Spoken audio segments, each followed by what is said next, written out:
Hi, everybody. And it's Susan again. I'm here to talk about the Scorpio New Moon coming up in a few days from now. I'm recording this on Sunday, the 16th of November. A little bit late.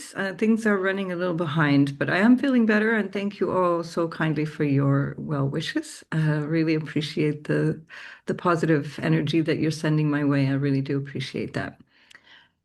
What we're looking at with this new moon is a really energetically busy end of November. So there's a lot to say about it. But before we go into the details of this new moon, I want to go a little bit back in time because we have a new moon here at 28:11 of Scorpio, conjoining Mercury. We'll talk a lot about that, and in opposition to Uranus. And if you remember, 6 whole long months ago, there was a full moon in Scorpio.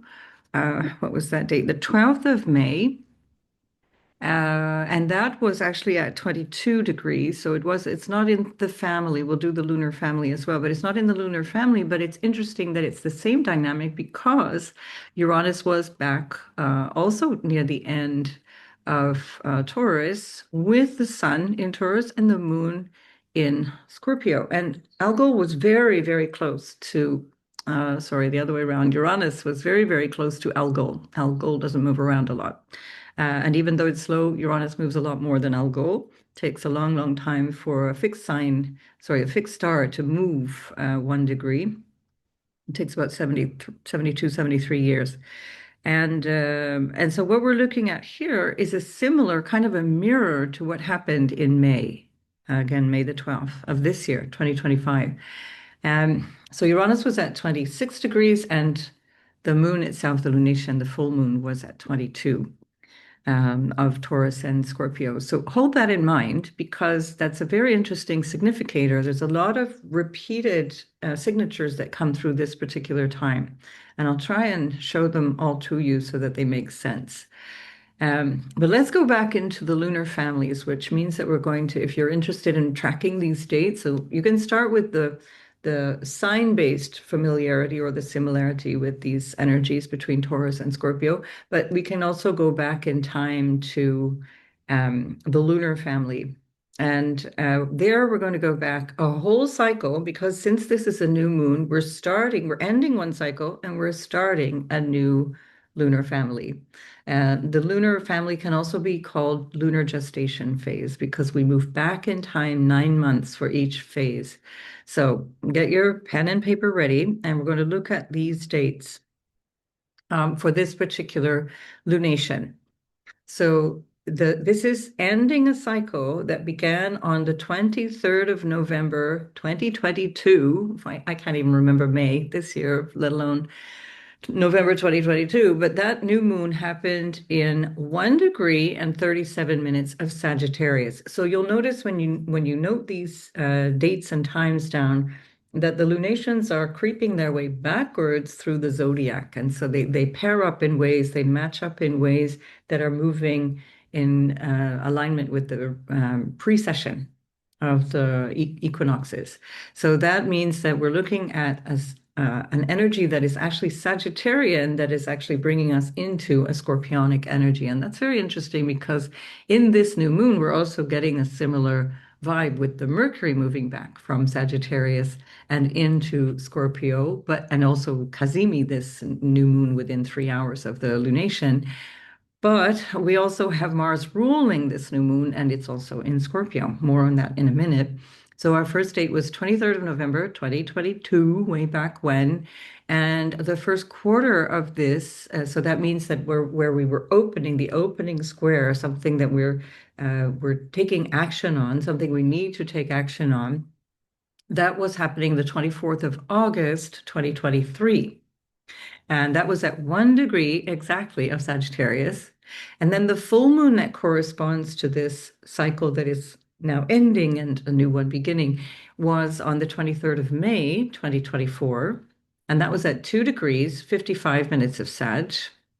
And then the third quarter phase that just precedes this particular lunation is from the 20th of February, 2025, and that was at 2 degrees and 19 minutes of Sagittarius.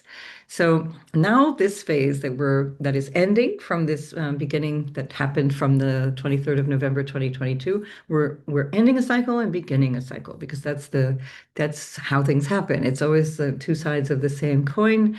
A new moon is the ending of a cycle and the beginning of one.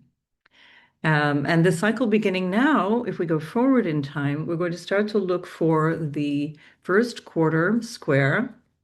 So something that we're experiencing now, that we're understanding about now, we're going to have to take action on, or maybe want to revise or want to make an adjustment for in August of 2026. So that will be on the 20th of August, 2026 at 27 degrees, 7 minutes of Scorpio. So now we're fully moving back into Scorpio with these lunations. And then the full moon that will give us a sort of a sense of culmination or a realization around the direction that we're headed based on this moment in time. And again, a sense of completion or adjustment that is possible in terms of what we're ready then to move away from for the lunar cycle that is waning. So that would happen on the 20th of May, 2027. So notice we're 18 months ahead now, and that's at 29 degrees and 13 minutes of Scorpio. So this really aligns with this moment in time. The full moon is 18 months away. That is in the same lunar family. And then the third quarter moon for this lunation is going to be on the 17th of February, 2028. And that is at 28 degrees and 10 minutes of Scorpio. So again, really strongly aligning with the degree points of this lunation. And then the next moon cycle, which I'll continue to talk about closer to that time, is actually starting on the 16th of November, 2028. So we're looking now from this point, 3 years hence, when we close out this lunar cycle. This is really interesting to note because, as many of you have told me in the comments, there are really significant patterns that emerge. And when I look at my own life, I can see that too. It's really helpful if you keep score, as it were, in terms of the things that are happening in your life around the lunations. This, I think, may be even more significant if you have specific planets or placements at the degrees that are really called in at this time, obviously, but also even if you're, for example, a Cancer, Sun, Moon, or Rising, you'll find that the resonance with the moon cycle, the lunar cycle, is really strong. I personally find that. But not only, but not only. The other aspect of this, and maybe I'll just call that back in, is that the Scorpio full moon, now this is going back 6 months ago. It's not part of the lunar family. It's what we just experienced in the spring, where we had the opposition, the conjunction with the Sun and Uranus in opposition to that Scorpio moon. We also have a couple of other things that are really speaking quite loudly to the period of time that we're in right now. One of them is that Saturn is really close to where Neptune is currently, and the north node of that lunation is really close to where Saturn is currently. And that's the point at which, within a half a degree, where Saturn is actually stationing a little bit more than half a degree. No, less than half degree even. That's where Saturn is stationing at the current lunation. So it's just really interesting to see how these dynamics kind of play out. We had a Jupiter approaching a square with the nodal axis, especially important at that time because Jupiter rules the north node while it's still in Pisces until the end, close to the end of July next year. But just keep all of those things in mind. The Mars, where it is at the lunation of May 2020, you can see the date and the time up here, 12th of May 2025. Mars is in a trine to where Mars is today, and Mars both in Leo at that time ruling the lunation, and Mars now in Sag ruling the lunation, that is the new moon phase here. Right. I hope I haven't completely confused some of you, but I know that many of you are super interested in all of these dynamics. And I think they're really significant if you keep matching up cycles and looking at things that have happened. I don't have time for a multitude of reasons. I won't be able to do much world astrology, but I promise I will pick that back up when we get into December. I just need this moment in time for another 10 days of breathing space. Um, right. And as I mentioned before, I have had lots of problems with my emails. So if you're one of those people who are backlogged and I haven't got back to you and you need to make a connection with me, please connect by using my contact form on my website. And that's in the description box below. And as we're on the subject, you can also reach me through my website there at any time. All those details are there in the description box below. It tells you a little bit about me as well. If you click on about, and it also tells you a little bit about what I'm offering and currently what I'm trying to work on with several interruptions, is the 2026 readings. And I will have them in my store available on the 30th of November, but they're already available for pre-order. And if you buy for your sun, moon, and ascendant sign, or any three signs, you'll get an even heavier discount. So there's a strong discount already up until what did I say, the 30th? And then from the 1st of December, everything goes to the regular price, and that will all be in the description box below. So thank you for everyone who's already purchased those. And thank you in advance to all of those who are going to purchase them, because as you, I think by now know, I don't monetize my channel. So I'm grateful for whatever contribution you make, including by purchasing things from me, which is for me a more comfortable, more ethical way of earning my living. So thank you very much. Um, I think I'm going to just point out here as well that Mars and Mercury are in this big story of the Mercury retrograde cycle. As part of this lunation, it speaks really loudly because Mars is the ruler of this lunation and therefore ruling Mercury as Mercury is at the peak of its retrograde cycle. When Mercury is Cazimi, the sun, and this just happens to happen on a new moon, it's at the peak of its retrograde cycle, and then it moves away from the sun moves away from Mercury, and then it comes back in the next cycle to meet the sun in subsequent signs. Now, there's going to be six of these conjunctions with Mercury and Mars, and I've already done a video on the Mercury-Mars conjunction. So I won't repeat that, and I will keep remembering to add that in when we are talking about these things in future videos.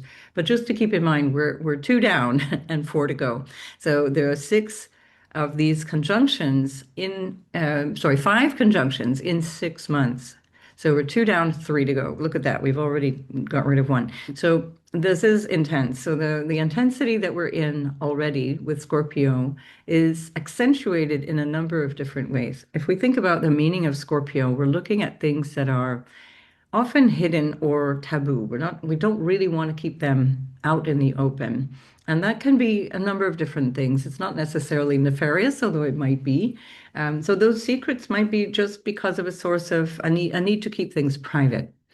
Scorpio really doesn't like to expose emotions. The emotions run really deep.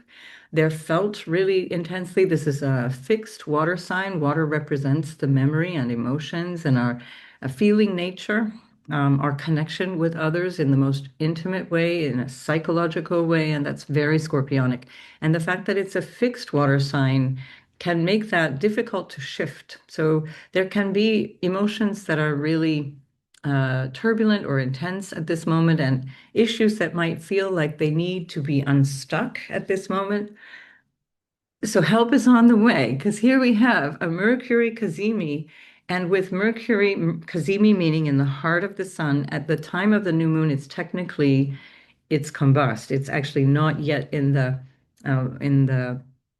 Cazimi at the time of the lunation, or is it 16? Or yes, indeed, yes, it's Cazimi. So Mercury is Cazimi at the time of this new moon. It's combust leading up to it, and then soon after. So within 3, 4 hours afterwards, Mercury moves away from that. So we have an opportunity here to to glean lots of unusual insights, or a feeling of, okay, this thing that seemed intransigent, that I couldn't shift, that I wasn't able to transform or change, that's another scorpionic sense of energy, I now can, because I have this flash of insight, not only because of the Mercury Cazimi, but also because of this opposition, this restlessness, this insight, or this revelation based on perhaps something that we already were considering since May, remembering that the full moon of May, what was it, the 12th, was participating in this opposition from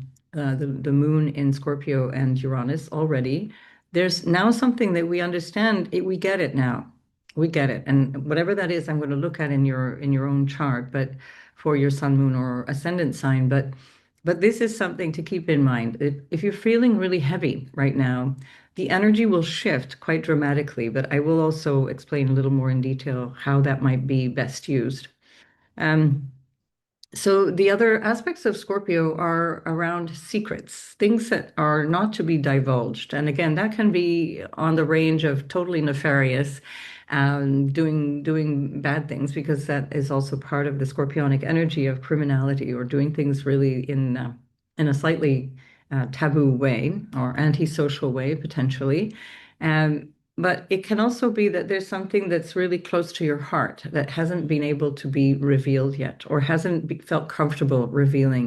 And that can have something to do even with trauma or some kind of shock or crisis. All of these are words that are scorpionic words as well.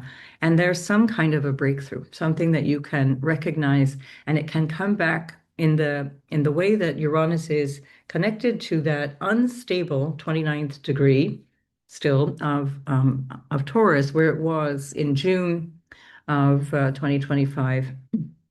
It's an opportunity to really examine how what needs to shift is going to be grounded in your values, in potentially in your finances, or in the love dynamic that you're holding. So this will be especially true for those who are either Scorpio, Sun, Moon, or Rising, or even Taurus, Sun, Moon, or Rising. And the more that you are towards the end of the sign, the more this will impact you. And again, I will elaborate more when I go sign by sign. But just keep that in mind, that the way to find the resolution, and again, if we look at this, I hold really tight orbs in my charts, so that means 3 degrees usually for a sextile. So what is not appearing here is the sextile, which we can give it a sextile because within about 5 degrees is a fair enough sextile. We have a kite actually. So if we complete the sextile here between Jupiter and Uranus, we have a kite forming with Uranus at the tip of the kite.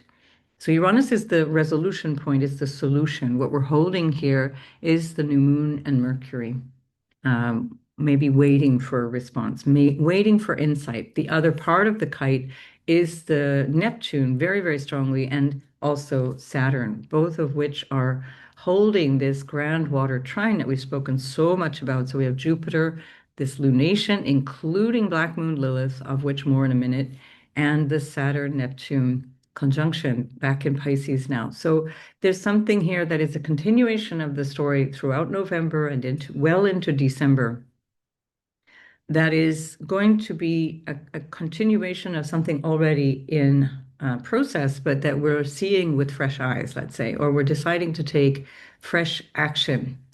The new moon is always a sense of something needs to change. I'm moving in this direction. So listen again in the intro where I give you all those dates, because it might be more clear to you what really is that itch that needs scratching. What's interesting also in terms of this dynamic, so the insight can also be disruption. It's important to make that clear because we have a very boisterous Mars that is ruled by Jupiter retrograde in Sagittarius. So Mars in Sagittarius ruled by Jupiter in Cancer, which is in its retrograde phase, but only still within the degree that it retrograded at on the 11th of November. So things are that feeling of slow moving energy, that feeling of things not really taking shape is going to be the thing that is released after this new moon. The lunation, the moon, is actually the ruler of Scorpio. So we have this very neat bundle of rulerships where the sun and the moon and Mercury all are ruled by Mars, including Lilith and even Venus. And Mars is ruled by Jupiter, and Jupiter is ruled by this moon. And if we count the Venus there, Mars ruled Venus in Scorpio, we find that she's ruling Uranus. So there's a lot of energy here about engagements through relationships or even commercial relationships or enterprises of some kind, financial situations, especially because anyway, the Taurus Scorpio axis does represent that. Issues of trust in the dynamic of relationship, and this can include friends, siblings, lovers, cousins. Mercury represents friends, particularly, and cousins and siblings. Venus represents the more intimate relationships. And because we have Mars in such a strong energy, the fire energy, which has it feeling very impatient, we might find ourselves, and especially because there's this opposition from Uranus, we might find ourselves really jumping to conclusions or jumping into activities that we're not quite fully ready for. So traditionally anyway, the saying goes that you should wait until you see the sliver of the crescent of the moon in the sky. That's usually within 2.5 days of any lunation. So by the time the moon moves into the end of Sagittarius, into early Capricorn, it can be a better time to really start to feel like, okay, now I know where I'm going with this now. The moon is in its fall in Scorpio, and Venus is in detriment in Scorpio. So we have a lot of planets that feel constrained or ill-equipped to deal with what's going on. So be careful of any impulsiveness that feels like it's kind of like emotions that are unprocessed that are coming to the surface and that cause you to perhaps lash out or shut doors or close down your heart in some way.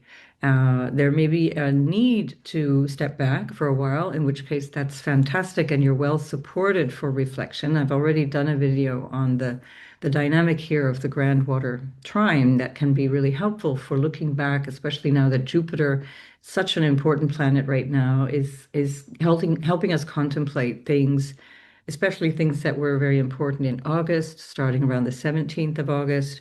And since then, take your time and sort of grin and bear it with the emotions, journal, write things down, speak it out with people that you feel you can trust. And if that feels uncomfortable either way, then speak it out to yourself or your dog or your cat or a journal or whatever. And it can be very cathartic to put words on paper or to speak words out loud that felt like they were hard to say before or taboo before. Speaking of dogs and cats, I'm going to let my dog in. So give me a minute. I'll be right back. Right, there we are. I've noticed I've got this kind of Tony Tennille look going here. It's not what I'm really going for, but it's there. Uh, Definitely something I need to change. I don't know what my hair is doing these days. Um, right, where were we? And if you don't know who that is, ask your parents. Um, yes, where were we going with this? So we've got this groundwater trine, we've got this excitement or unsettled feeling that can be caused by Uranus. Let's face it, Uranus can disrupt or disturb. Now, keep in mind that we need disruption, especially when there's too much fixity going on, or when a situation feels like it's just so like what will possibly be the solution to this?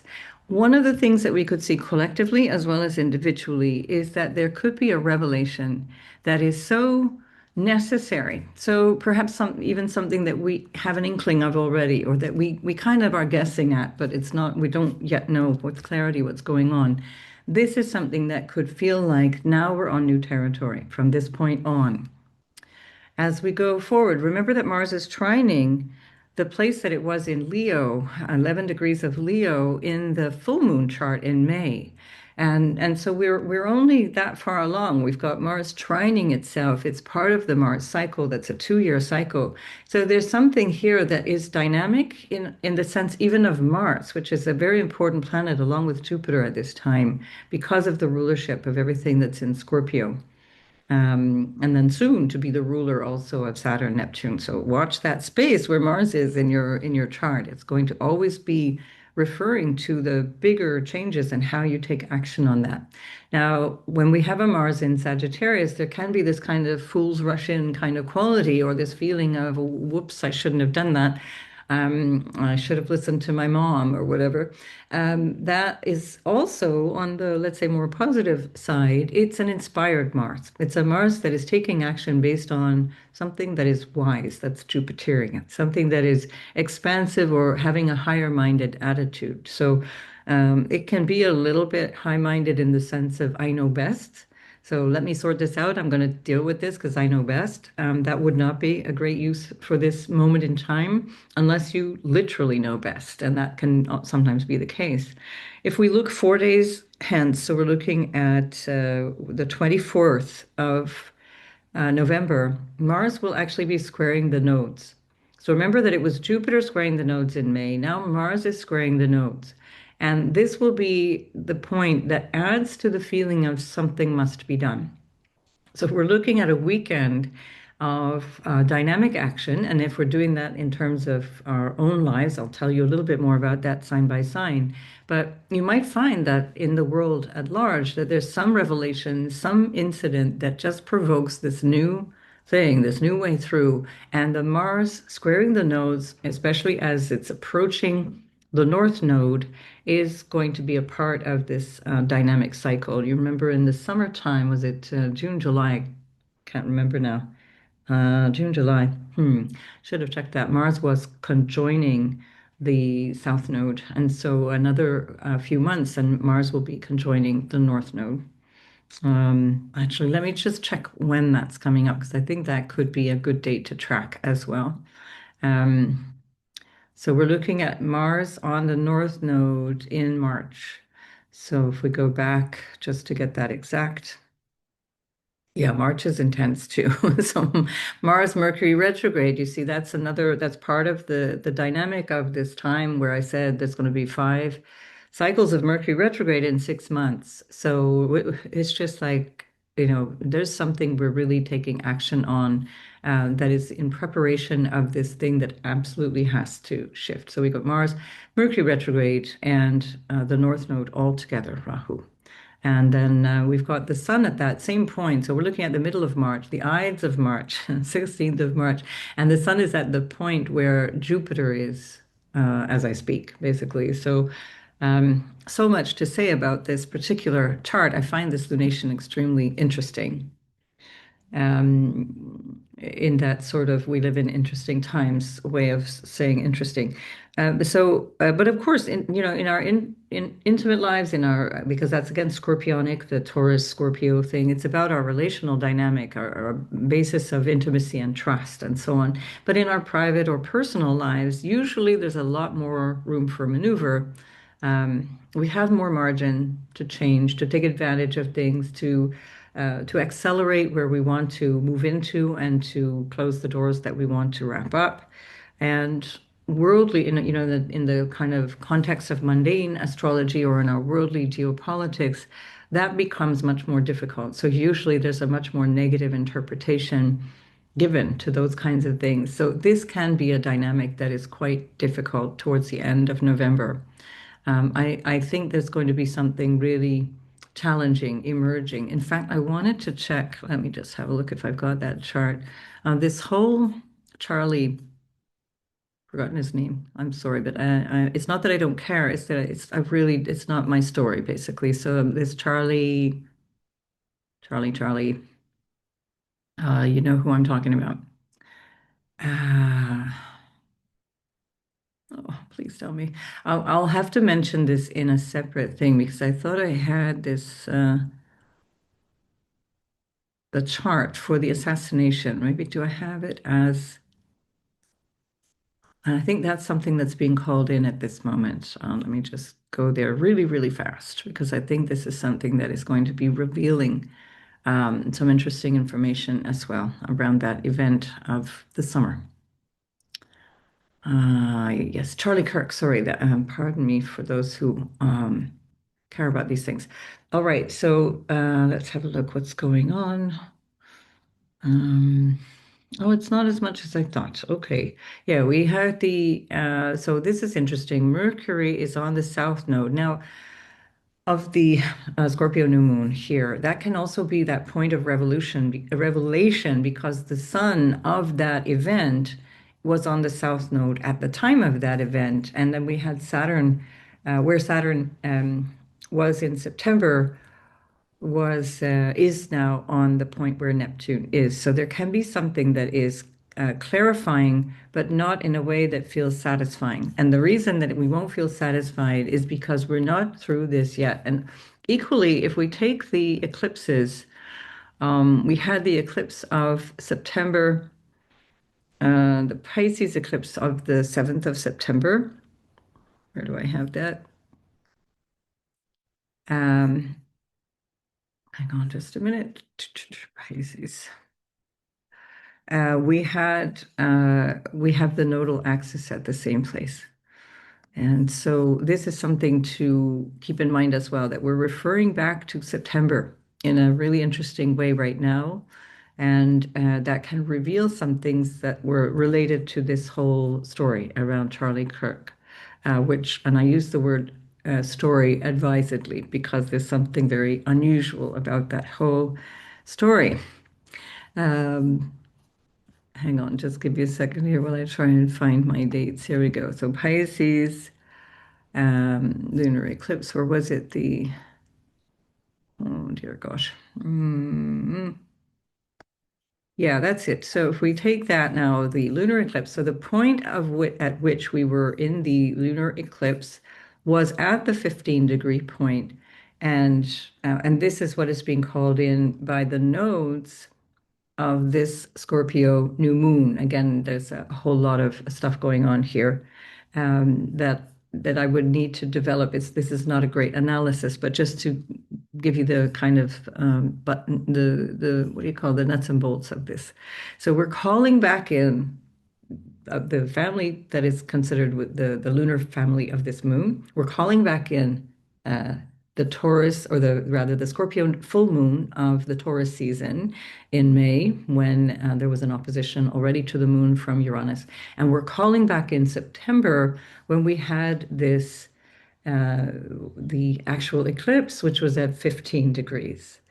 And then we'll have Mars in a square to the nodes. They will be at the 14th degree point, but Mars will be squaring the nodes on the 24th of November. And that will probably be where we start to see some things that need to be dealt with as we move forward. The insights and information will be more clear, and probably only when Mercury completes its cycle, which will be into the 11th of December, when it moves back into Sagittarius.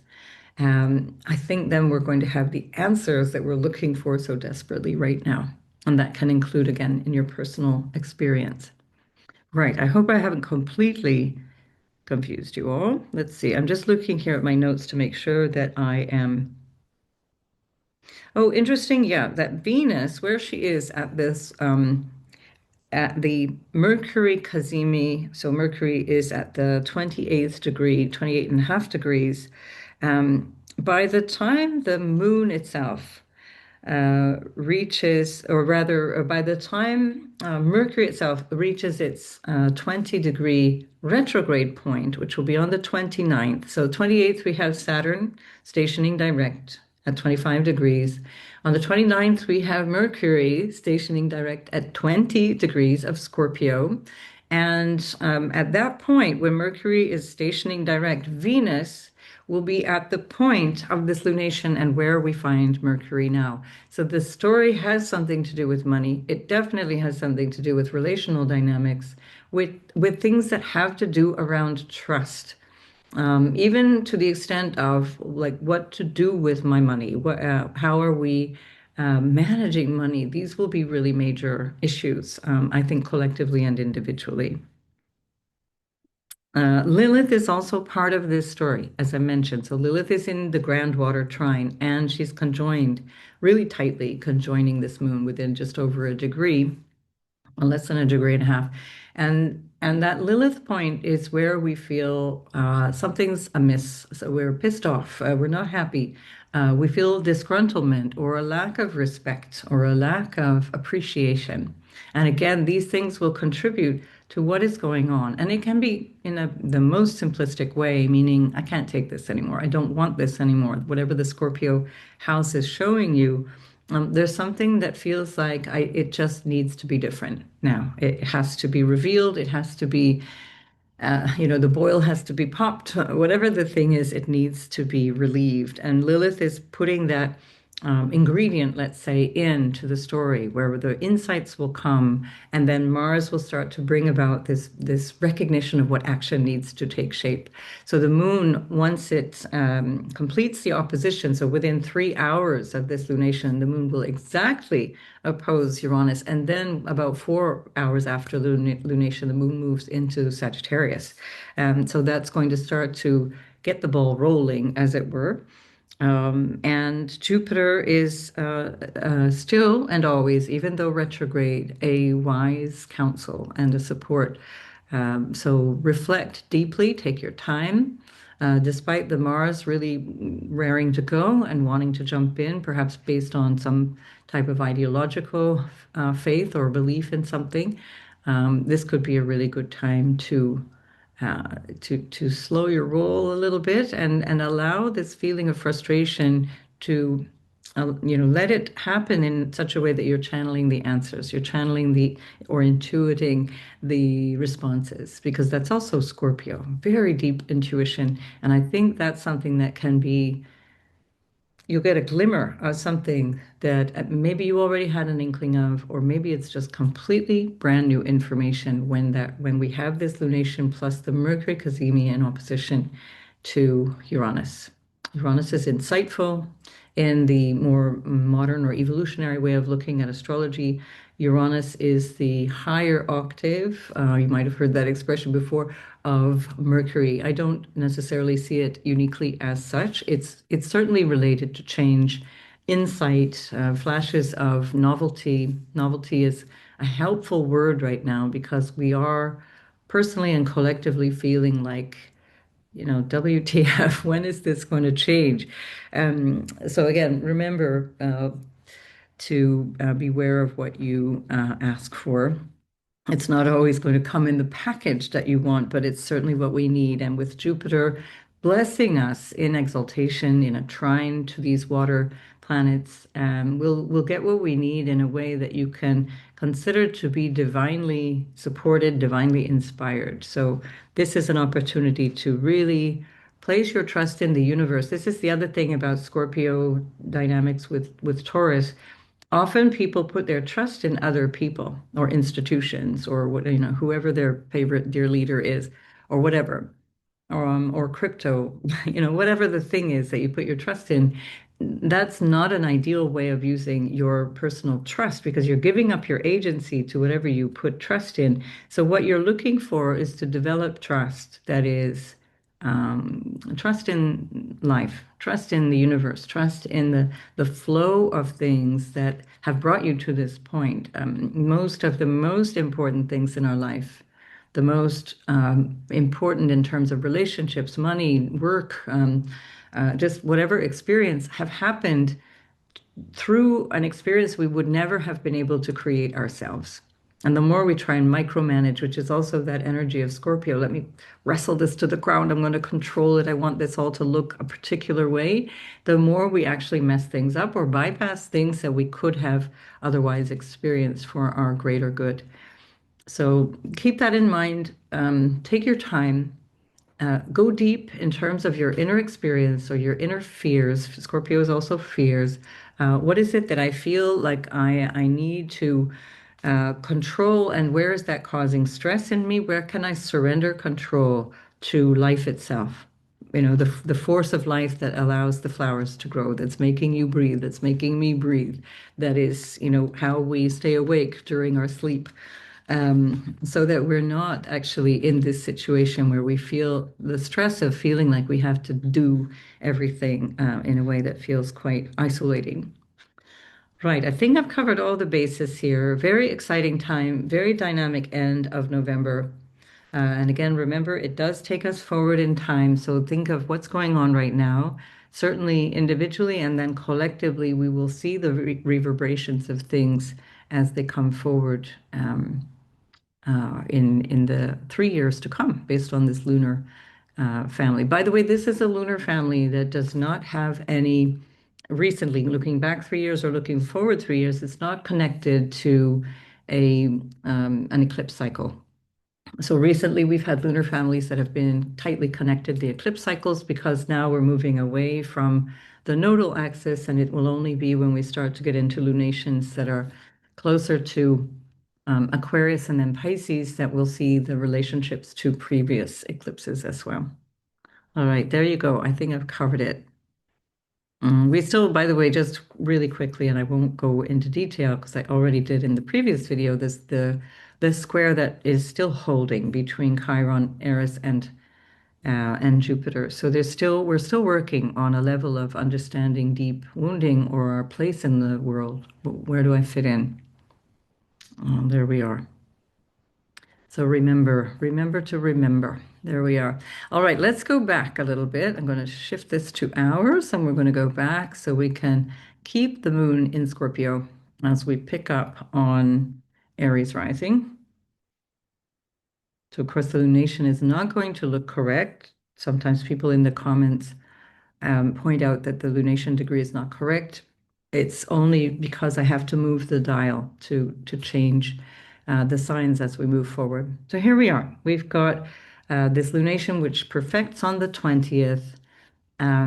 We have for Aries, Sun, Moon, and Rising, your ruler in the ninth house, a very blessed place, very lucky place in Sagittarius, and it's your ruler that is ruling this lunation, which is the eighth house. So your ruler Mars also rules your eighth house of intimacy, what you share with other people. It's your emotional, psychological, and sexual intimacy. It's your capacity to trust or have faith in something that's not clear or visible. It's what you receive from others in all different ways. It's what you inherit also, and that again in a literal sense, but also traits that you inherit, like family traits, for example. It's what you receive from your spouse or your clients and this kind of thing. So there's probably a new aspiration around this moment in time, around all of these different events that might be specifically linked to finances and how you share them, because now Uranus is back opposing this lunation in your second house of money, possessions, your self-worth as well, your sense of what your values are and what is valuable to you. And because we have Venus, which is ruling your second house, in the eighth house, there's even more of a sense of like, who am I sharing what with? And how am I living through this experience of trust or mistrust or psychological or emotional intensity with others? Is this working for me?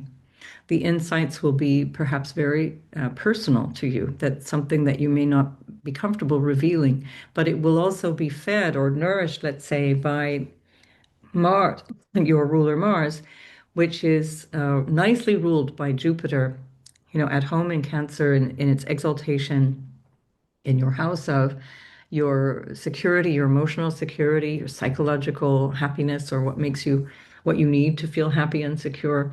And that Mars is showing you a sense of purpose. It's showing you a sense of an elevated place to take action from.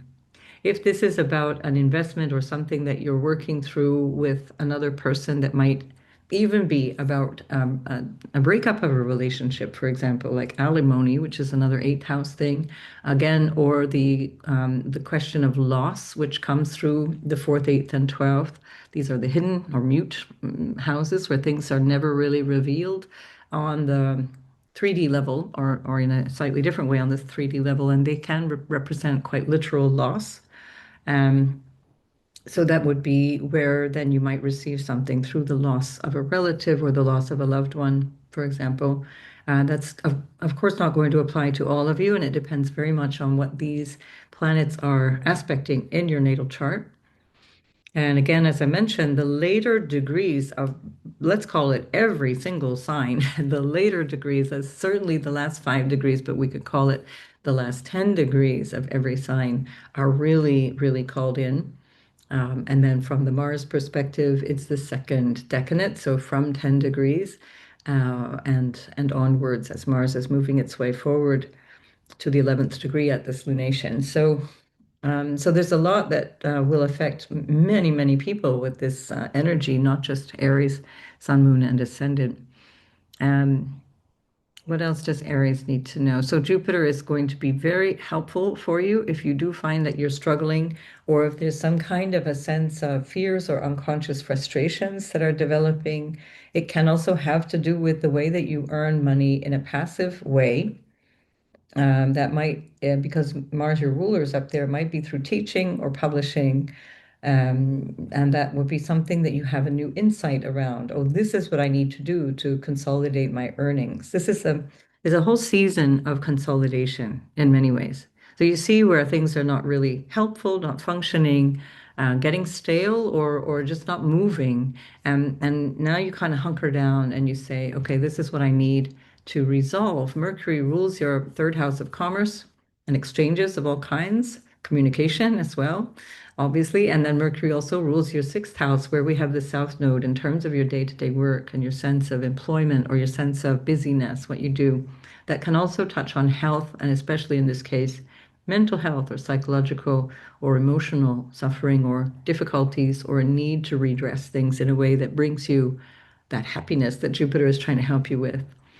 Um, yeah, so it's not necessarily bad. It's going to be a shift, and that shift can come through something that seems to be insightful or even shocking. That's another word that Uranus relates to, but that's also a word that Scorpio relates to. It might come through a crisis and an awareness of the crisis, and it forces you to change direction and do something different. But there's a lot of support for you here that looks like you're working from insight. Just be careful not to jump in really soon and use this energy from a place of having deeply meditated, that's eighth house stuff as well, contemplated, done your oracular inquiry, sat with the thing that the body is telling you. This is the second house, eighth house axis is also your sensitivity to what you feel. And so sit with your feelings, sit with the body, and move from that place when the time feels right, which may not be around this time specifically, but when your ruler hits the square to the nodal axis, then I think you're going to feel like, okay, this has to be done. But it's an inspired action. All right, Aries, good luck with that. I will see you in the next video. And Taurus, this is really important for you, Sun, Moon, and rising sign. Taurus, you have Uranus back in your sign. I've done a previous video on this, so you will have already perhaps seen that and got the message. Uranus is very important because it's at the tip of the kite. It's kind of wonky here because I'm not my orbs tend to be really tight. I prefer to really focus in on things that speak really clearly in the chart, but even still, there is a sextile between Jupiter and Uranus, and a sextile between Uranus and Neptune, very potent one, and then again between Uranus and Saturn. So, in the trine that is happening here around the time of this lunation, including Lilith, including the Moon, Sun, and Mercury, we're having the resolution, let's say, of this as this kite that's there that keeps repeating since October. We've had loads of kites in the sky. This is an opportunity for you to realize what I need to change. Me, the Taurus Sun Moon Ascendant, I need to do this. I need to change this. There's a new insight around your way of operating or showing up in relationship or in general in your life. And you realize, okay, that's what all of this unsettled feeling has been for the last 7 years plus, 7.5 now, where now it's coming to a head and you're realizing these are the consequences if I don't take action. And the action is about the other. It's about your relational dynamics that might again hinge on issues of trust. That is part of the life lesson of Taurus, and that notion of trust, trust in the other, security financial or monetary struggles or challenges or passion and love and the whole dynamic of intimacy with another. All of those things are kind of on the table for many, many days around this lunation. And it's certainly a part of the Mercury retrograde cycle, which I did a separate video for. And your ruler is in the seventh house. So your ruler is considered to be in exile or in her sign of detriment, meaning that it's about you. There's something that you need to deal with that it may make you feel uncomfortable or that the other person may reveal to you. And the Uranus says, yeah, you need to do this differently. You need to show up differently. And the other person is working their way through it. Now, again, that will be unique to each individual. Is this something I need to trust? Is this something that I feel okay with? That you want to reflect on in a very bodily way. Feel your way through it. And recognize as a fixed sign that you tend to resist change. Taurus and Leo and Scorpio and Aquarius are fixed signs, and the resistance to change is real.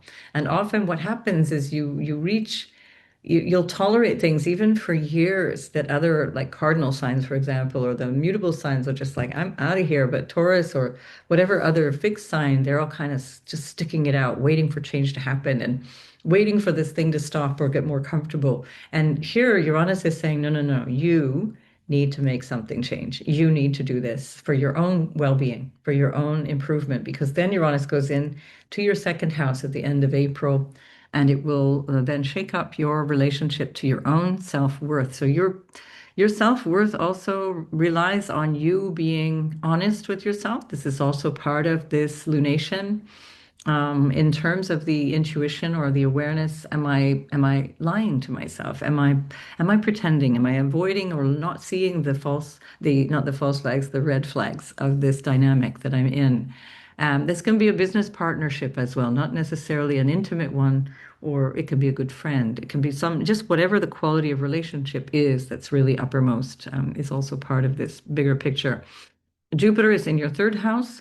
And again, that implies that there's a need to speak about something. And it also in the grand water trine is focusing here on the Neptune Saturn energy, which is back in your 11th house of your vision for the future, your house of gains, and your house of friends, casual acquaintances, networks, and so on. So I really feel like this is a great time for you to kind of, sit back with yourself and say, well, if I want my future to look like this, how do I need to do this? How do I need to move through this situation? How do I need to change things?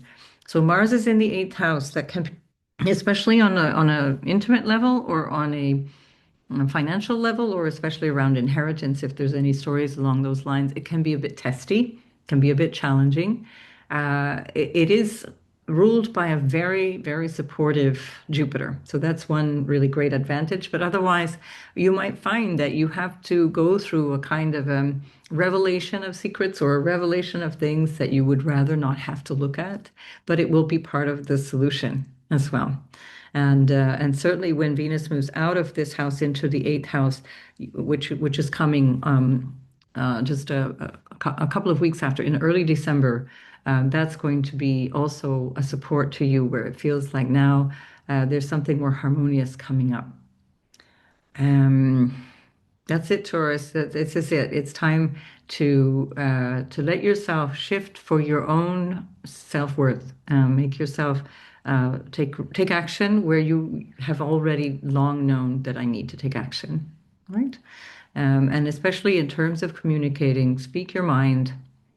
None of this passive aggressive stuff, and speak your mind. And even if that means just writing it out on paper, that's going to be very helpful. Right. So good luck with this Taurus, Sun, Moon, and Ascendant. I'll see you in the next video.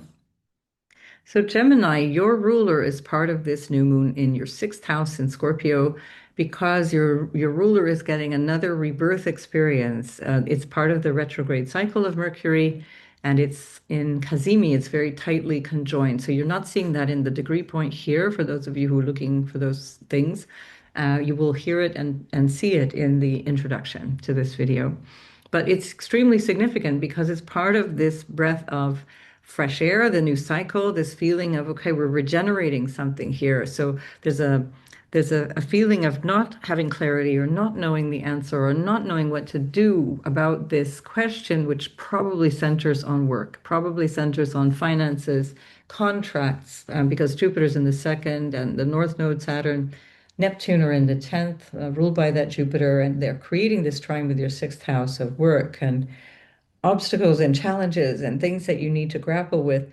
And as your ruler is intimately concerned, it's going to be something that you are learning from or understanding. And the Uranus in the 12th house, which is part of the resolution of this dynamic, as you'll hear again in the introduction, is where you want to look at issues that might have to do with what's a little bit hidden from your awareness or what has been up until this point, because I think right now, at this time, it's going to be quite brought to your attention, we could say.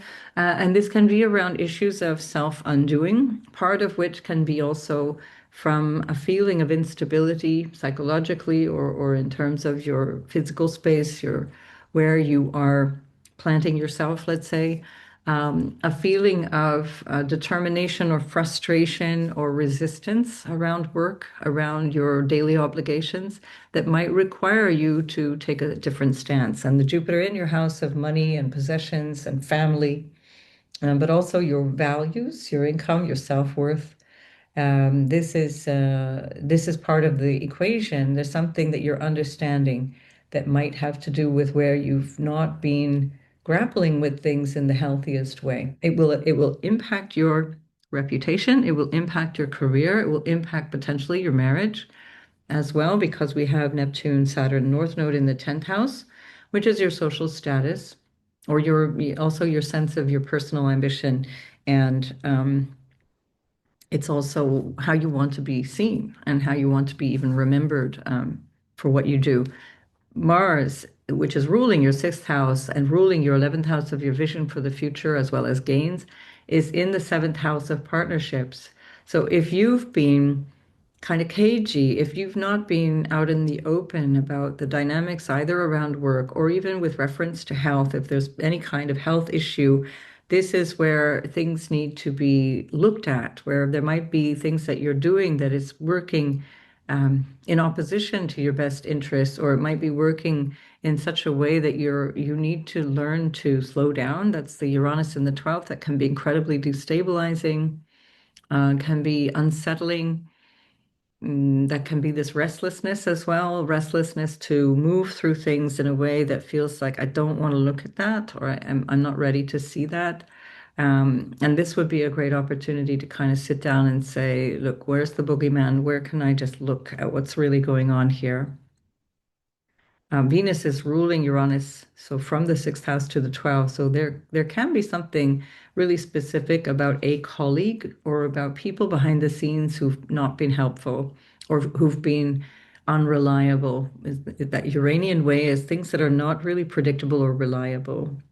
And because Venus is in her detriment in the sixth house, and the moon itself is it's in its fall. They're both rather uncomfortable, and those are the relational planets.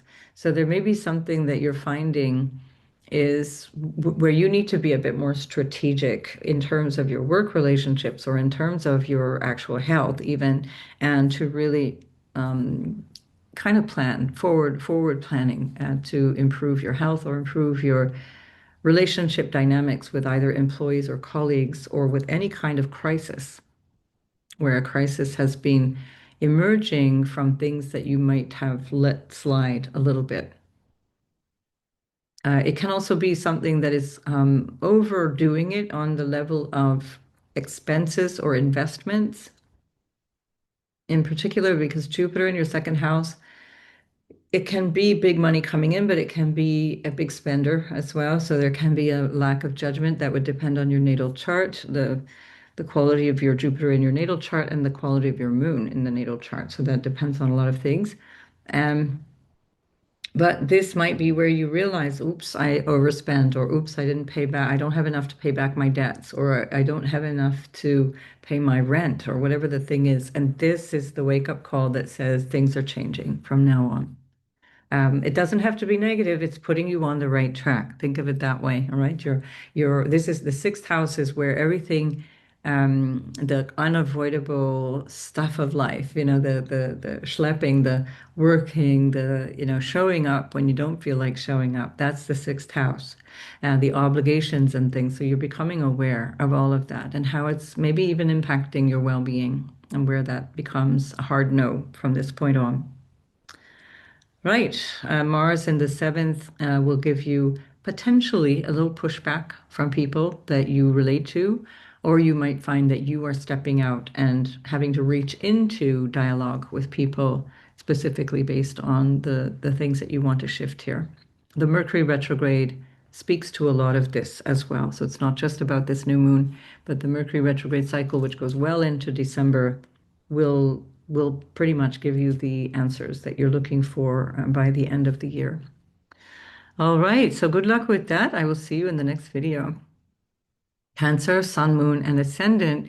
This is happening in this new moon conjunct Mercury is happening in your fifth house of love, of romance, of your personal creative self-expression, your desire nature, or the way that you express fun and joy and happiness, hobbies and sports and things like that, and also children and the results of what makes you happy, the product that you produce. This is also a very strong entrepreneurial dynamic in the fifth house.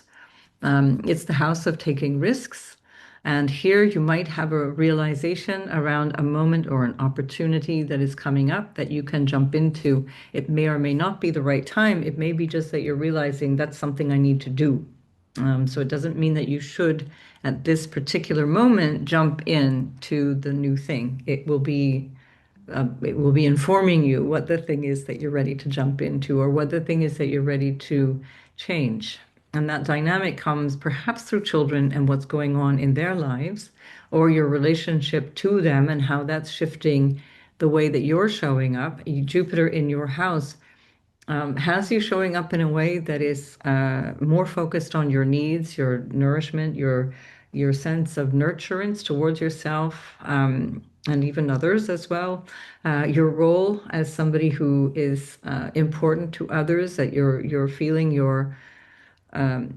that sense of what's possible for you to expand into something for yourself. And so these are not necessarily negative things, but I would say that it's a really helpful thing to recognize where you are seeing that it, again, with the reference to Uranus leading the way, showing us the solution, newly back in your 11th house of the future, or your associations, people that you work with, or networks that you are relying on, social networks, for example, or even your tech, for example, um, or gains of some kind, you're realizing what needs to change and how you need to find a creative solution. This is Scorpio is very strategic.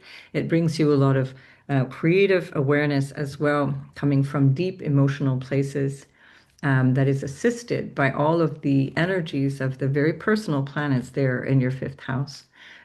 So there can be some great insight about what's going on here in terms of my fifth house, which, by the way, with the Jupiter in the first house and the fifth house pile up there, it can be around issues where you realize, oh, wait, I've been a bit self-indulgent. I haven't been doing the things that I need to do. I haven't been showing up in the way I need to show up. Jupiter is ruling your ninth house and ruling that Mars, which rules this lunation, in your sixth house. So Jupiter rules the sixth house of your everyday. So this is also something to step back from and say, perhaps I'm overdoing it every day. Or do I need to do more? Do I need to pull up my socks and actually do more? Do I need to, I don't know, work in a different way with a business partner or do something, because Mars rules your 10th house as well. So it rules the fifth, it rules the 10th. And that will reflect either your parenting role, or it will reflect your public image, your career goals, your sense of vocation in a general sense, all of which feel like they're expanding. They're on the precipice of something very new and very different. But you're getting some information at this time that you realize, okay, if I want this to happen going forward, I need this to be done, really now. Your with Mars in the sixth house, Mars is in its joy in the sixth house. So that's because the sixth house is problems. It's all the stuff that like we don't want to do. We have to sort it out.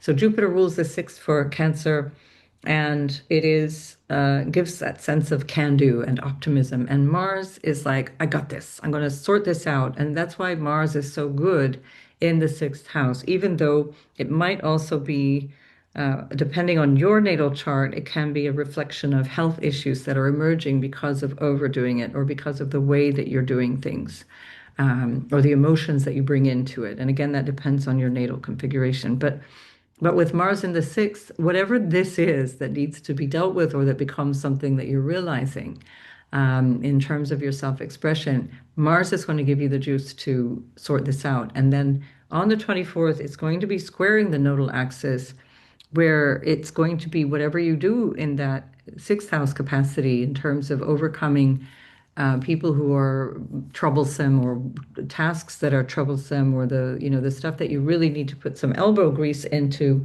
It will take you to that ninth house north node where we do find anyway the Neptune Saturn, which is saying, okay, this is now why you do what you do. This is the greater purpose behind what you do.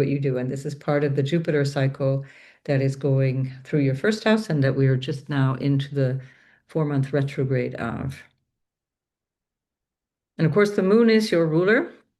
Almost forgot to say that, Cancer. So the moon is your ruler. The moon is in detriment. So be careful if you feel like your emotional sensitivity is getting in the way, just wait. So take the information, see what needs to be done. Don't let yourself get depressed or frustrated or angry about things. Certainly don't take it out on a colleague or an employee or your dog. That's sixth house as well, your pets yell at the hamster or whatever.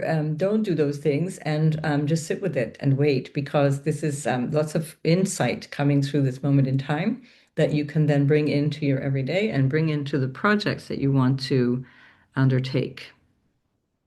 All right. Mercury in the heart of the sun is representing your third house of communication, and that is where we find the south node, and that's going to represent something that you need to do differently. The day-to-day is also third house. It's the busy stuff. So it's a question around how you do what you do, how you communicate around that. Mercury represents or rules the 12th house also for you, which is the unconscious and things that are not very clear for you. It can also be foreigners, foreign lands, and so on. As Uranus is in the 11th, Pluto is in the eighth, the south node in the third, and all of this fifth house potential for entrepreneurship. This could be a great time to really get clear about how you work online, how you organize your website, how you organize courses or earnings that comes from people who are far, far away. I'm certainly doing that, and I have the moon and ascendant here in Cancer. And this lunation and Mercury Cazimi happens also to be with the opposition to Uranus happens to be on my on my nodal axis, my nodal axis. So watch this space. Saturn is on my Mars, Neptune is on my Mercury. So there's a lot going on. Pluto is on my Venus and on and on and on. So I'm here with you. We're fighting the good fight, Cancer, and I will see you in the next video.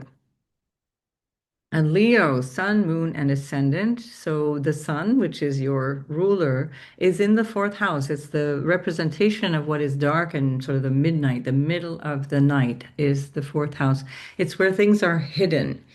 So when we have a Scorpio sun for Leo, it creates some challenges. It creates some interference or difficulties.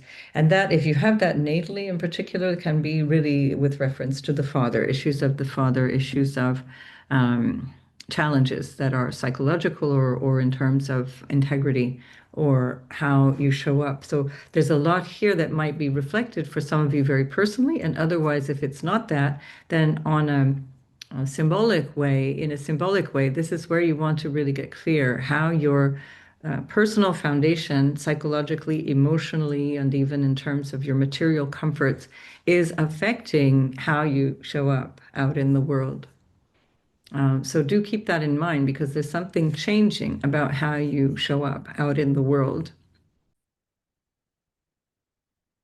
Sorry, in that Scorpio fourth house way, there were these funny noises going on outside my house, and I just wanted to be sure what they were, but it was the place next door, and then it was all sounding very familiar or very close, but it wasn't that. So here's an example. For example, what is going on in terms of my sense of feeling secure, feeling happy, feeling grounded in my life. This is where you're going to get some great insights. And with that opposition to Uranus, your sun representing, or your ruler, the sun, with the moon and Lilith and Mercury is representing some sense of this has to change. My home, my house and home, my relationship to my family, my relationship to my emotional or psychological nature, particularly strongly because for all of the fire signs, the what are called moksha houses are really strongly activated, where we find this groundwater trine in the hidden aspects of ourself or the areas of life where we have to look deep inside to find the answers, or we have to look into the past to find the answers. We have to look to inherited patterns or the family dynamics to see what are the things that I'm dealing with, and is it all mine? Can I give that back to uncle whatever? And so we have this bigger dynamic, which suggests in many, many ways with Lilith, with Mercury, with Mercury Cazimi, with Venus and the Moon being both in an awkward placement, being much more comfortable opposite in Taurus. We find there's a lot that needs to change deep inside, or there's a feeling of a need for resolution that might come through your early childhood or your inherited patterns or your lineage or the geographic space that you live in or your relationship to that. Or your children and the dynamic around the children, because we've got Mars in the fifth house here. So when we had this lunation in May, what was it, the 12th of May? Mars was in your first house at 11 degrees. That was part of the Mars retrograde cycle between Cancer, where we now find Jupiter, and your and Leo, your sign for Sun, Moon, and Ascendant. And and now we are finding a sense of, okay, that was what that meant for me in May. And now this is what I want to do going forward, or this is the result of that, but in a relatively favorable way. So think of this as something that's turning up what needs to come to your awareness, even if you don't necessarily divulge it or share it with anybody, but it needs to be recognized, it needs to come to the surface. Because Uranus is in the 10th, this can shake up your relationship dynamic, and anyway you have Pluto in the 7th, so that's a big part of your life lesson. With Pluto sitting across the table from you, it's all about understanding the dynamic of power struggles. So this is, I think, a big moment in time where you can really look at all of that. Am I working through power struggles, or is somebody else trying to grapple with me and take advantage of me? So this could be a great life lesson. And this is, of course, not going to happen every day, but it's really showing you where your limits are, where your authority is, and for you, what will make you feel secure, what will make you feel happy. Uranus in the 10th is changing your objectives, perhaps with reference to your marriage or your social status in a general sense, including potentially around children. Am I an empty nester? Do I want children? Do I want another child? Whatever the thing is, it's going to be dependent on your natal chart, but there's something here that might also reflect how you show up out in the world, including professionally, the career that you do, a dynamic with authority figures, bosses, people who you need to grapple with in some way or another. But most especially how you feel when you go out in the world. This is who I am. And that's what this journey of Uranus has been for 7.5 now years, and continues to be until the end of April. This journey of Uranus is, who do I want to be outside my front door? Who do I show the world that I am? And how is the world seeing me being different? And this is part of this specific new moon for you. Very important when things happen in the angles of a chart. So something very significant. This could be the shakeup that you need to realize what needs to change that might be coming from a geographic change, and it might be coming from a psychological or emotional change as well. Okay, good luck, Leo, and I'll see you in the next video. So Virgo, your ruler Mercury is Cazimi at the time of this new moon. That's part of the retrograde cycle where Mercury joins the Sun. That is in the peak point, let's say, of the cycle, and it's where you get a kind of a recognition or an awareness or a flash of insight, and all the more so now because there's an opposition to Uranus in your ninth house. Ninth house is your sense of what do I have faith in? What am I here for? What's the purpose of my life? And what's my philosophy, my guiding light? What's my relationship to God, to faith, to religion, to spirituality, to my father as well? The ninth house is the father and the Holy Father, as it were. It's the road to God in so many ways, in the sense of what can I be inspired by is that ninth house quality. So there can be something here from the third house of the mind and your way of learning through very practical things, perhaps really specific, coming through a conversation, coming through an awareness of something very pragmatic, a skill or a realization that you are underutilizing your skills or you need new skills, for example. All of that is coming through this moment that can actually be quite helpful for you as you start to then build towards the days coming forward. Then Mars will be in your fourth house, squaring the nodal axis. So there can be something that shakes you up in terms of how you want to express yourself or what you need to change. That can be quite literally around house and home, or it can be emotional or psychological in terms of the foundation you feel you're resting on in your day to day. So the moon, although it's in detriment, along with Venus, sorry, Venus is in detriment and the moon itself is in fall. Although it's in its fall, it is in the house of its joy. So that gives you a lot to work with here.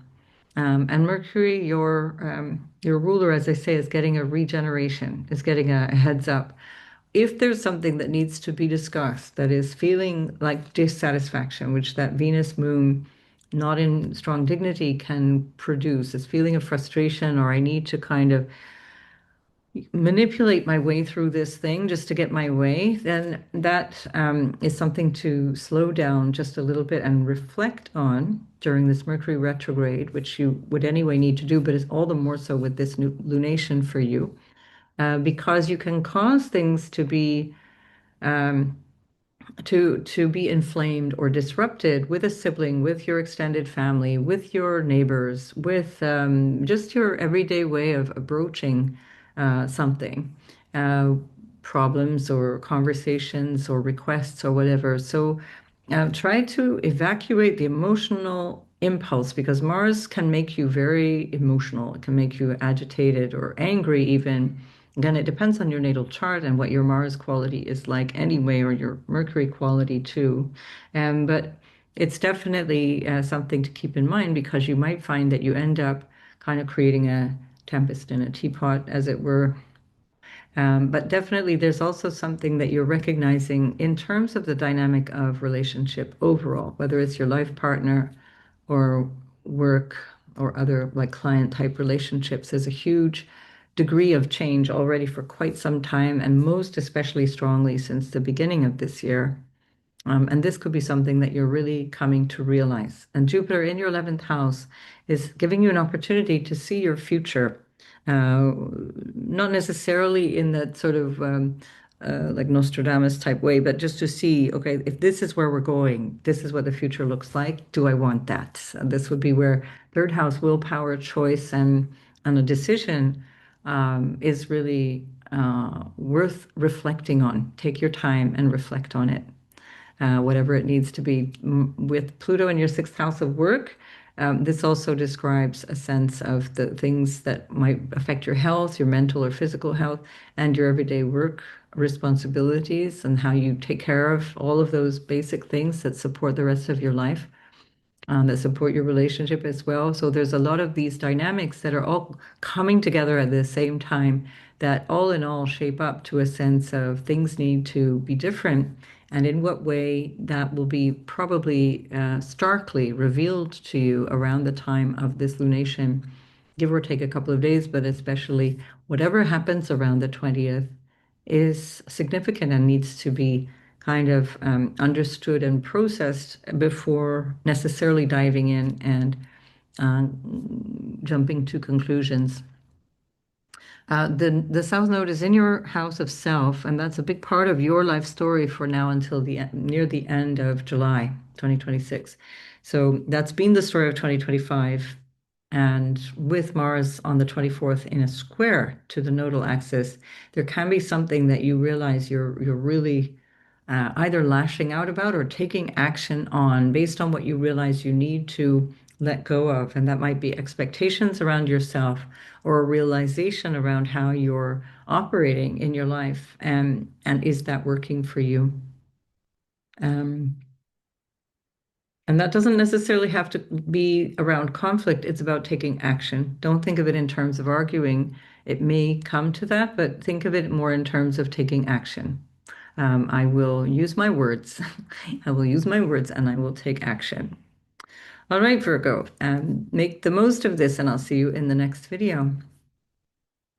So, Libra, oh, and by the way, so for Virgo, let's back up just really quickly. This can also be something around a challenge that might be a work-related challenge because it's that everyday experience of people all around you in your everyday dynamic. So again, keep the long game in mind. So Jupiter in the 11th house, it's vision of the future, a sense of my purpose with the Uranus in the ninth. And who do I do that with? With all of this Neptune, Saturn, and North Node energy in your seventh house and a way that needs to be radically different through the next 18 or so years with Pluto in your sixth. So again, don't throw the baby out with the bathwater. Think long term. All right, good luck then, Virgo. I will see you in the next video. So Libra, Sun, Moon, and Ascendant, your ruler is in the second house. She's a little squished in the second house, and she's ruled by Mars, which is not her comfort zone, but she does love being in the second house. So it's quite a dynamic story around trust and love and where how you might invest or how you might put your attention, your values. That can be quite literal in terms of your possessions or money or whatever reserves you have around resources. It can be also what your resources are. And in this case, because Mars is in the third house of skills and communications and your expression in terms of verbal agreements or contracts or whatever, there might be something that you need to deal with in a specific way verbally to enable something to happen that will resolve a financial tension or will resolve an issue of maybe a desire for a pay rise or a recognition around how you spend money, because that can also be true, and how that reflects on your social status, whether that's your marital status, your career status, your relationship to your family and children. That 10th house, fourth house axis is the parenting and home axis. That can be your own parents or yourself as a parent. It's not necessarily bad stuff, but it will affect you in terms of the areas of life that are sort of the three-dimensional stuff that supports us. The what is called the Artha dynamic, which is the Artha means earth. It's the stuff that we rely on financially or through food or through whatever sustains us. It's the things that we require to function every day. It's not that it's not spiritual. It just means that, you know, if you want to be a spiritual person in a human form, we still need to eat. We still need to have shelter. We still need to take care of the physical well-being. And this seems to be a big part of that dynamic right now. And this might be something to do with food or health as well, because Saturn, Neptune, North Node are in your your sixth house with the South Node in the 12th, where you're realizing that you have a role to play in shedding old habits or things that you're not working, that are not supporting your health. Mercury Cazimi gives you new insights into maybe diet or your money situation, your earning situation, your sense of self-worth, and how you might be dishonoring yourself by not acting as if or not asking for what you deserve, for example. This can be a big story for Libra in general. Certainly, it's part of the bigger transit of Saturn, Neptune, and the North Node in your sixth house. It's really recognizing something about how you want to be every day, because that's going to very soon, from February onwards, manifest in terms of the dynamic that you have with other people, and how that shows up for you, how they show up for you, and how that shows up for you. So this is a great moment for finding clarity around that. Uranus is in your eighth house of other people's money. And again, this reinforces that notion of how do I operate with another in either a professional engagement in terms of income from a client, for example, or in an intimate relationship in terms of your psychological, emotional, or even sort of financial intimacy, or even sexual intimacy as well. Mars is in the third house of siblings as well, siblings, extended family, neighbors, communication. And so that can also have you feeling a little frustrated, or that's a kind of a gossipy, bitchy kind of energy. And again, it depends on your natal chart, because that might not be at all resonant with you, but just beware of that, that people around you might be having that energy, that you get embroiled in things that are a real waste of your time. So again, then come back to where your ruler is in the second house and say, is this worth me being a keyboard warrior about, or engaging in some dynamic around my opinion, for example. Jupiter at the top of your chart is like a blessing. It's coming through a kind of a sense of a vision that is very positive, very supported, and very prominent in terms of your social role.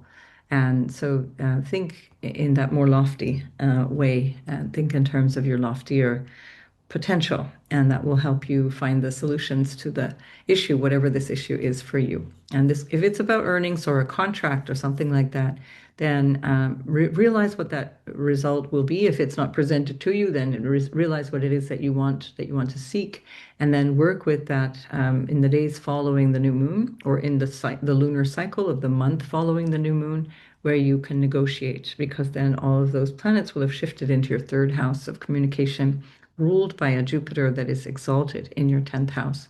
So really solid for negotiation. And Jupiter rules your sixth as well. Great. So Libra, Sun, Moon, and Ascendant, make the most of it, and I'll see you in the next video. So, Scorpio, you guessed it, this is your new moon of the year, and it calls back the full moon of May. So, when you might have also had quite a big story around May. And this is something that is insightful with reference to yourself, how you engage with your life, the flavor or the quality of the life that you want, and how you want to reach out into the dynamic of relationships, something about an actual relationship or an individual or a way of being in a relationship might be really starkly revealed to you, or revealed in such a surprising way, or a dynamic of a friendship may turn on its head, or a relationship may enter or leave your life at this point, that just feels like there's nothing more to do about this. This is the way it is. You've got Jupiter in the ninth, which is a really fortunate house. So all of the energy that we have here is quite supportive. You've got that grand water trine that's very personal, like all the water signs, very personal to you. So it's a really strong indicator that there's something that you're ready to do something about. You are a fixed sign, so beware of any stubbornness around change, or any stubbornness that says, they need to come to me, or I was right and they need to apologize, or whatever the thing is. Don't play those games, because that can also backfire on you, especially as Mercury is retrograde. Venus is not in strong dignity, although she is in your first house. So you might be finding yourself in relationship doing things in a way that tries to create an outcome. So beware of strategizing or over strategizing coming from a place of disgruntlement. Mars is in your second house, so really reflect in terms of, that's your ruler, Mars. Reflect in terms of what is important for you in your values, and in the sense of how you earn a living.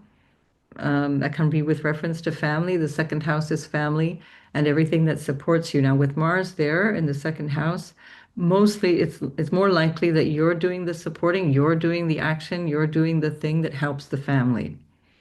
Um, and that's not necessarily a permanent thing. It's just this moment in time perhaps means that you need to re-identify your relationship to yourself and your relationship to the other, including your own family. And certainly with Pluto going through your fourth, there's a lot of shape-shifting around home and family, around your lineage, where you live, the dynamic of home.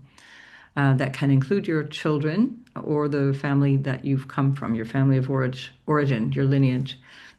Certainly, if we are looking at the notion of children, there can be some challenge or need to deal with something around the topic of children. It could be that your own children are busy doing their own thing and you're finding that you're less and less necessary in their lives, or that there's something that they need to grapple with that you can also give support to. With Jupiter in the ninth house, that can actually be quite favorable. It's definitely a place of wisdom for Jupiter. That is the house of teachers, and Jupiter is known as the guru. It's the wisdom that you can bring to a situation, but it can also be a wisdom around knowing your place in the family. Jupiter in Cancer, ninth house can also reflect a story around your father. The ninth house representing father figures, teachers, counselors, this kind of thing.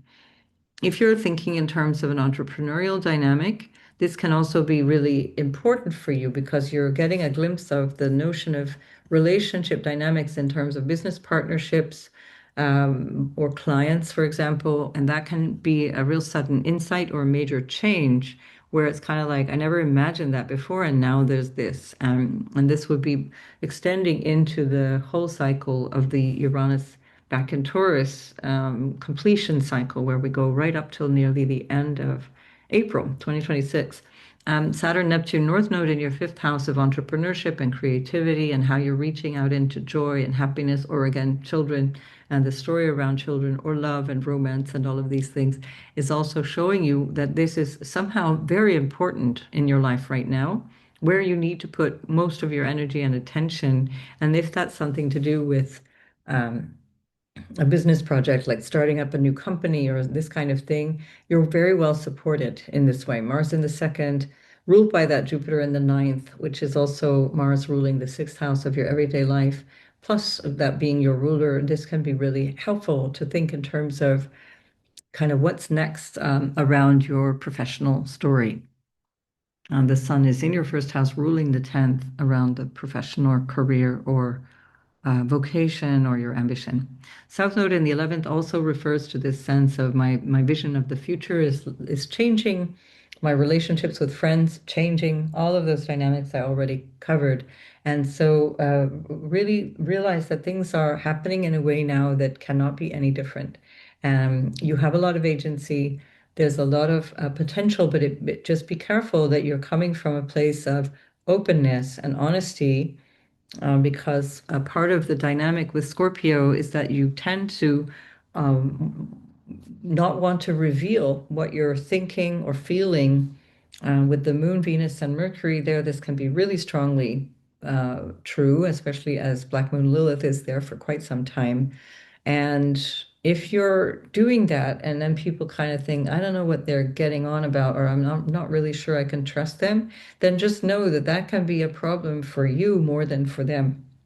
So you want to be really honest with yourself. This is about sort of radical self-honesty.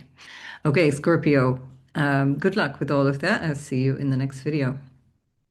Sagittarius, this is happening. The new moon conjunct Mercury is happening in your 12th house. So there's a lot of insight that will be gleaned in terms of your unconscious processes or dreams. Some you might have realizations around something to do with health or health matters, physical or mental health, or even the dynamic between your real, so-called real 3D life and the obligations around that, and your spiritual sensitivities and the way that you feel you want to conduct your life in a more spiritual sense. And this could also, 12th house also represents faraway places, long distance travel, and places that you would go really like overseas or far, far from where you are, potentially for work, potentially for a retreat or getting away from something, but potentially with a sense of confinement. And this is all the more true because your ruler is in the eighth house.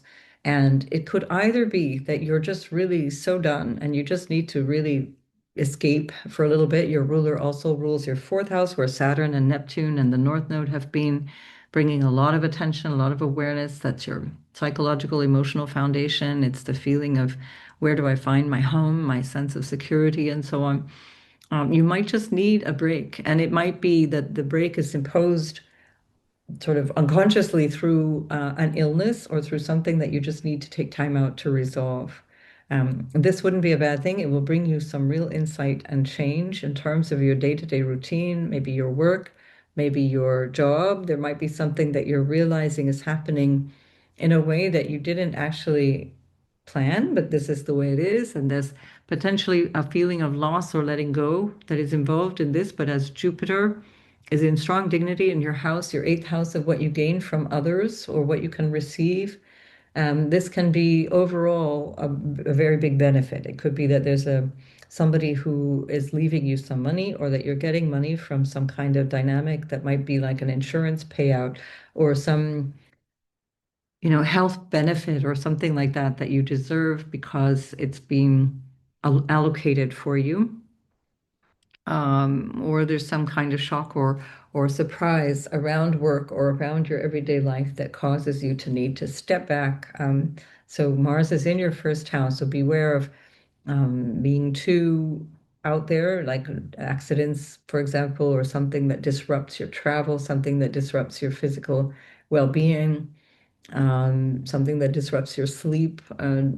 Taking action but not overextending yourself would be really important with Mars in the first and Uranus in the sixth again. You've had Uranus in the sixth for years already, so you're used to that, but you're getting it back again after the summer, or let's say from July through November 7th, where Uranus moved briefly into your seventh house of relationship and partnership. So you're back to where you were before July, and now you're getting a taste of what it is that you are clear you don't want anymore, whether that be with relationship to work or health or whatever, or even some kind of role of dynamics with people who are not really your friends. This could be also a realization. I thought you were my friend. I thought you were there for me. And that 12th house, very full, can be a realization around people who are really not that there for you. And that will be great because you'll be, cut your losses, move on, and recognize, oh, it's time to change. Things are shifting now. The South Node in the 10th suggests similar dynamics in terms of letting go of an image of yourself, letting go of a role, letting go of a social status, letting go of a career, letting go of a dynamic with your parents or with authority figures, and bring yourself closer to what feels like it's comfortable, homey, grounding, emotionally healthy. That's Saturn will help you with that. Okay, I think we've covered it all, Sag, and I will see you in the next video. Capricorn, we've shifted now, so the moon is now out of sign, but we're still talking about the 20th of November moon at 28 degrees of Scorpio, and it's conjoining Mercury. Do listen to the introduction to hear all the things that are relevant in a general sense to this moon.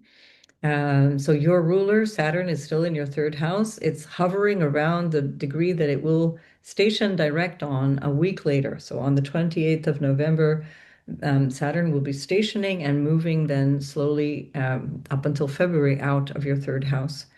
So this is significant in and of itself. So you're preparing for something different. And now this moon is showing you some vision of your future or some idea of where you want to go, where you want to take things, how you want to reach out into society or some kind of network or just a social life or your vision for your future or what you can gain from what you do. Venus is the ruler of your 10th house of career and your social standing and potentially marriage as well. And she's in the 11th house. And although she is in her detriment, she's in the second house away from your 10th house. And that can be very favorable in a way that it's not so much for other signs. So there can be something that you're really plotting or looking at in terms of gains from what you do. That can be even stock market gains because we have Uranus in the fifth house of risk taking and stock market like gambling in all different ways. And of course, stock market is a gambling uh, um, exploit. And so this could be something that you're realizing is like, oh, wow, this thing either wiped me out or it brought me some gains, although that will be dependent on your natal chart. That's part of the bigger story of this time that can also include issues of your love life or your relationships in general, because you've got Jupiter in the seventh. And it is also ruling your third, which is siblings and neighbors and extended family. It rules your 12th, where we find Mars, your exaltation ruler. And there's something here that might show up as a new pattern of relationships based on some new desire or new thing that needs to be dealt with. Now, Mars in the 12th house can be challenging because that's the house of hidden enemies, and it's also including yourself as an enemy to yourself. And for that, we would look to the Jupiter in the seventh, or your natal Jupiter, and also the Jupiter ruled signs, which is the third house, for example, as well as that 12th house. So the communication issues or the lack thereof can be troublesome for you. And this might include with your own children. So there may be some dynamic around the topic of children, having them, not having them, having more. Um, this can be around love as well, romance, fun, sports, creativity as well, because Uranus is back there now until April in a trine to you. And this is an insight that you're having that is very much a new start in terms of where you feel you're headed in your life, the vision that you hold for your life. Not in the sense of your personal purpose, but it's like, what do I want to see going forward in the future? And here you definitely have an opportunity for some very visionary, um, notions, insights, creative, let's say resolutions to things that may have felt stuck or not quite ready yet. Your ruler in the third might have you negotiating a contract or negotiating something around a business, or just in general, sharpening skills or realizing what skills are no longer used and what skills need to be developed, or what things you can teach or mentor. All of that is possible for you right now. Your marital partner can bring you some real benefit or deep understanding, and there can be something that is resolved within a relationship that's either a business partnership or a marital partnership that actually feels appropriate. It just feels exactly what needs to happen. And if there's some kind of dynamic around a business partner that you're negotiating with, that could probably find more clarity after November, when your ruler should be direct in the third house before you start to really ground your plans to move forward. And then it's kind of all systems go there for Capricorn. I think we've covered it, Capricorn. I think that's the keys there. So make the most of this, and I will see you in the next video.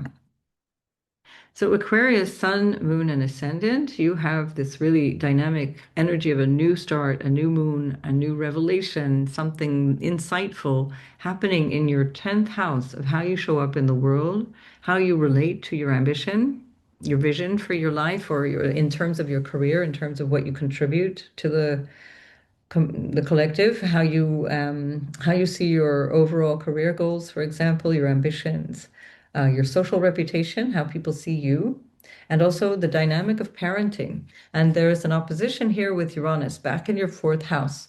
And Uranus is your modern ruler. I do prefer to work with Saturn because I think it's more descriptive, which is in your second house of your values and money and family.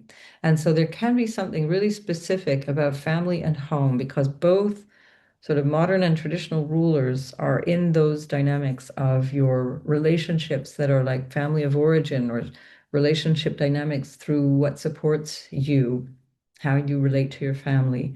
There's a lot of shifting there that might have you grappling with something around parenting, your role as a parent or your own parents, or the dynamic of some kind that has to do with the home and work situation, and how you're finding balance there. work opportunities or new ideas and ambitions around work that require a move, for example. That would be one way that this would play out. It's like, oh, we need to change the local space so that I can do this job. Or I need to now work from home. I need to establish a home office because I'm now doing this job. That will become more clear around the time of this new moon. You don't necessarily want to take action directly on it, but you will certainly gain a lot of insight around that time. Mars will be squaring the nodal axis. It's building to the square by the 24th of November, and that will be an opportunity for you to realize where the action needs to be taken. For example, Mars is all about action, and here is with the vision to the future. How do I get from here to there?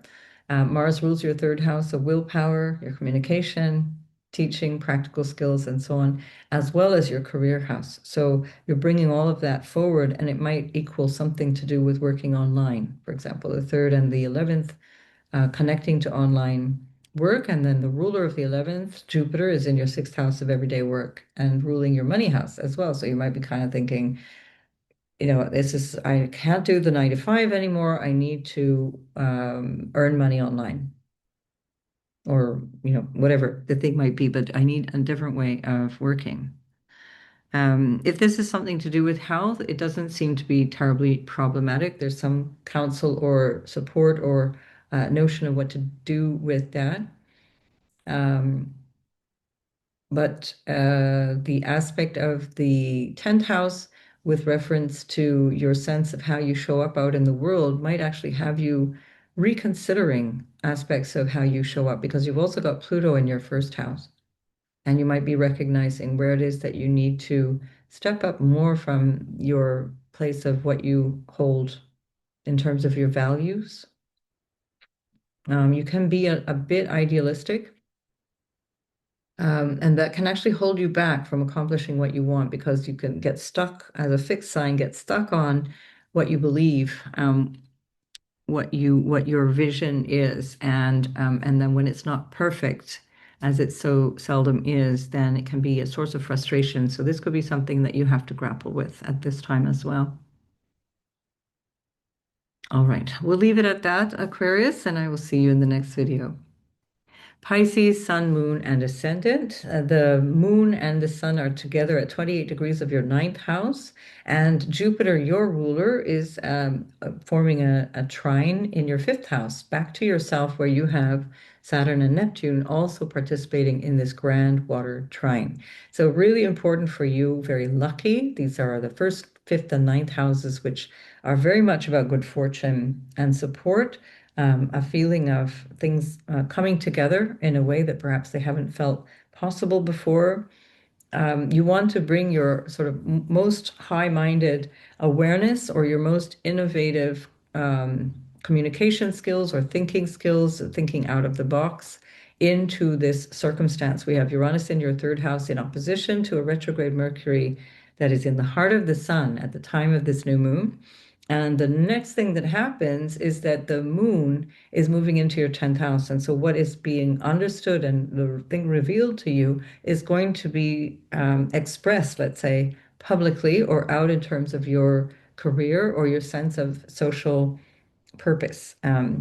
This is in the house of your purpose, like life purpose. Like, oh, is this a thing? Is this what I'm here to do? Is this what I'm here to teach or learn? Or is this what I'm here to connect to in terms of my faith or my guiding philosophy?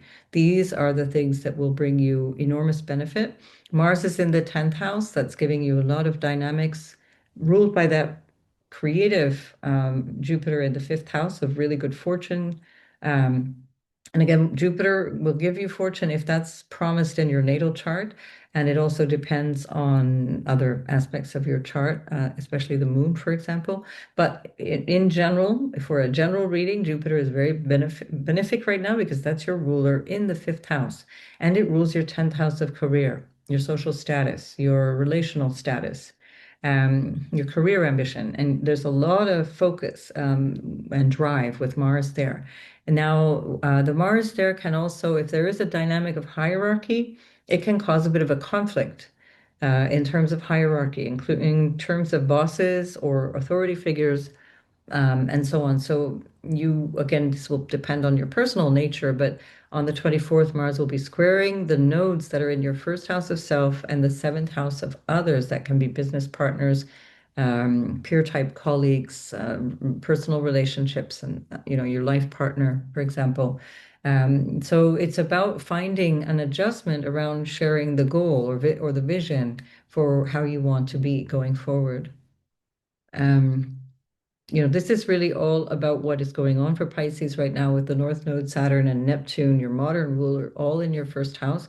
There's a lot of reflection on the me, like how do I show up? How do I want to participate in my life? How do I take responsibility for how I show up and how I engage? Where do I take responsibility when I need to? Saturn is ruling your 11th house of reaching out into the future and into society, as well as in the 12th house of what is hidden from you, the aspects of your unconscious, your dream states, your ancestors, and so on. And that's where we find Pluto. So there's a lot that is changing behind the scenes that you need to also kind of crystallize in some way, take responsibility for that between now and February when Saturn and Neptune move out of your first house. But this square from Mars at the top of your chart um, would be something that would teach you where you really feel like this is where the choice needs to be made in terms of either my marriage or my career or my vision for my role out in the world. And it will affect your finances because Mars rules your second house as well as the ninth house of your higher purpose. So the higher purpose feeds into your earnings as well and your values as well.